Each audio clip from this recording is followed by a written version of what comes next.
Hi there, Janet Fritz here for Galaxy Girl Creations. Welcome back to my channel.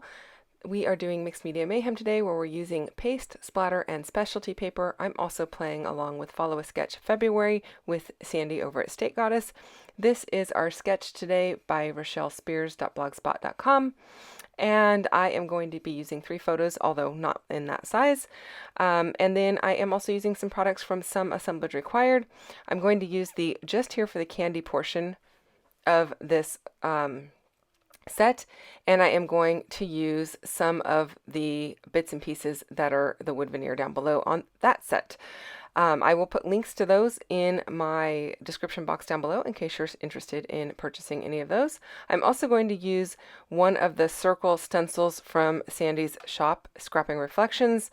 It's a concentric circle set, and I'm just using one of the circles to mark out my circle for this layout.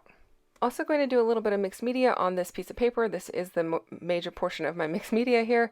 I'm going to use this stencil from Scrapbook.com. It's called Magic Potion.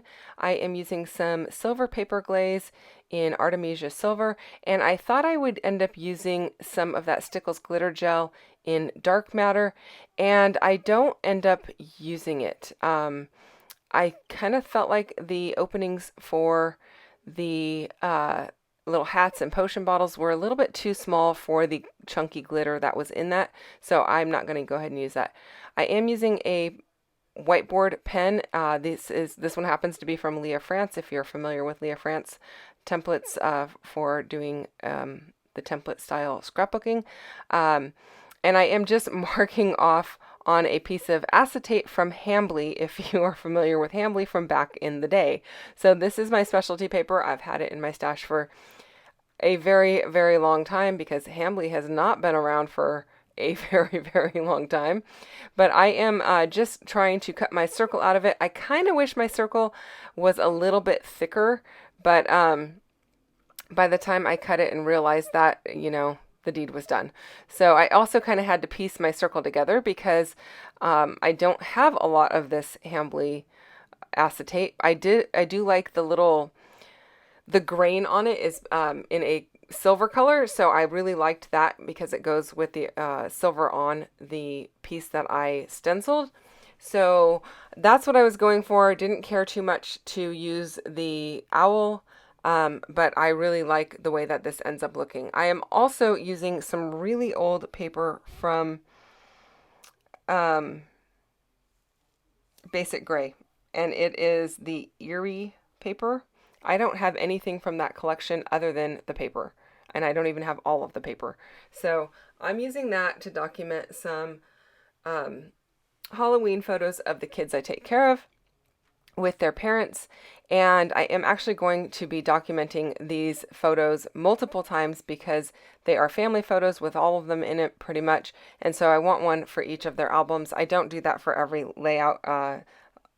It just happens to be that they are all together, so I want to make sure that they each get one in their own album.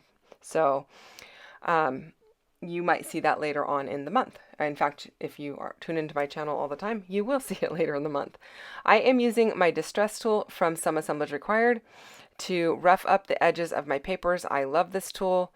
It's so easy to hang on to. I am not somebody who used to distress at all because the little ones that were like the size of a quarter were so tiny.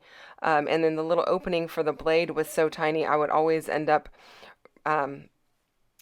like sliding it right off the paper and not doing anything. It was just a lot of work, and it really didn't make my hands feel good. And I'm not even somebody who has like any like arthritis or anything like that in my hands, but it was just not something that was comfortable.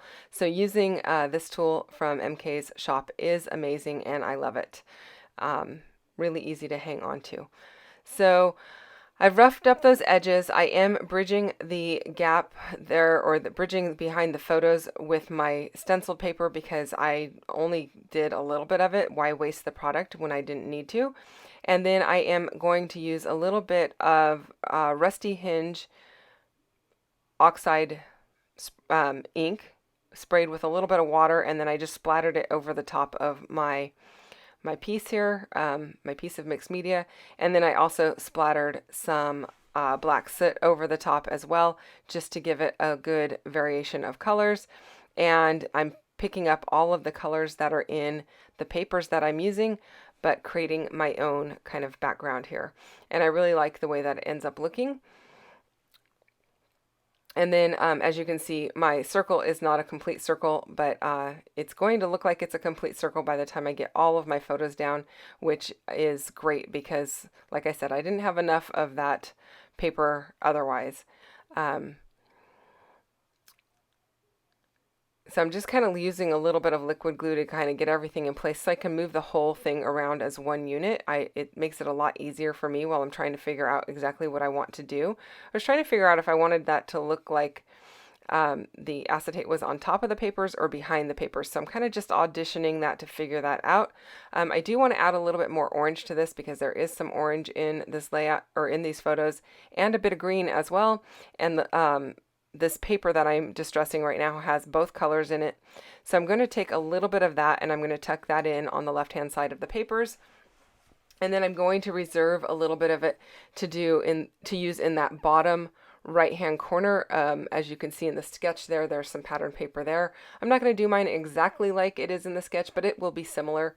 I'm also not doing the bracket because I don't have a way to make that bracket while I'm actually working on this at a retreat. So short of going over and borrowing my friend's Cricut, which was an option, but I don't know, I just didn't feel like it needed it, and so I just omitted that. That's one thing about sketches, you know, you use them to complement the photos that you have, and if they don't work in all respects, that's totally okay. They're kind of a jumping off point.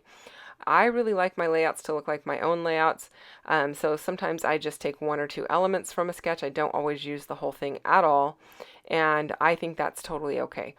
As long as you were inspired by it, do what inspired you. So I was definitely inspired by the paper layers and then the circle. Now my circle's much larger than the sketch has, and I think that's okay also. I didn't really need the focus to be kind of on the one photo or the two photos. I just wanted it spread nice and evenly across. So that was my plan. While I go ahead and get my papers all situated, I want to remind you there's a hop going on. There's actually two.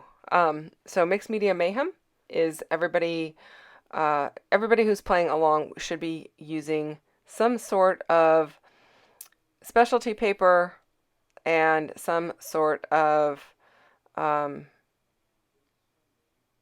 think splatters. My goodness, I just told you guys what we were using and I can't even remember. Anyway, the recipe from the beginning, everybody should be using those items. And then everybody who is playing along with Follow Sketch February will be using the same sketch. So sometimes those people cross over into the same groups like I am, and sometimes they don't. So the links for both are down below, and there is a Facebook group for Mixed Media Mayhem where you can go and see the upcoming inspiration or recipes, and you can play along if you'd like.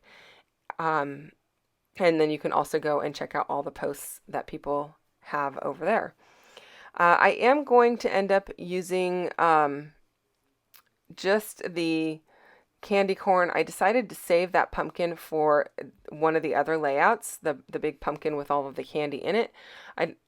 I am going to use, I should have said a caramel apple, not just a candy corn, but I am using some candy corn as well. Now my question is, should I color my wood veneer or should I leave it as is in the raw wood veneer? I would love to have your opinion on that because I couldn't decide, so I kind of left it as is for now, but I'm considering going back and changing it up and adding some color. So maybe a green apple with a caramel type of a topping or something to that effect. And then my candy corn, I could add some orange and white, and my other candies, I could add some purple or green too. Yeah, let me know in the comments down below. What do you think? Should I color that candy or should I leave it as it is? And then I just used the title just here for the candy over the top there. And in the photos, I realize you can't read it, but you can read it perfectly fine in real life. So you're going to have to trust me on that. I did add some splatter using some Tim Holtz Mica Distress spray. I think it's mica spray. And that is it, you guys. Thanks so much for watching. If you have questions or comments, leave them down below, and I'll get back to you as quickly as possible, and I'll see you next time. Bye-bye.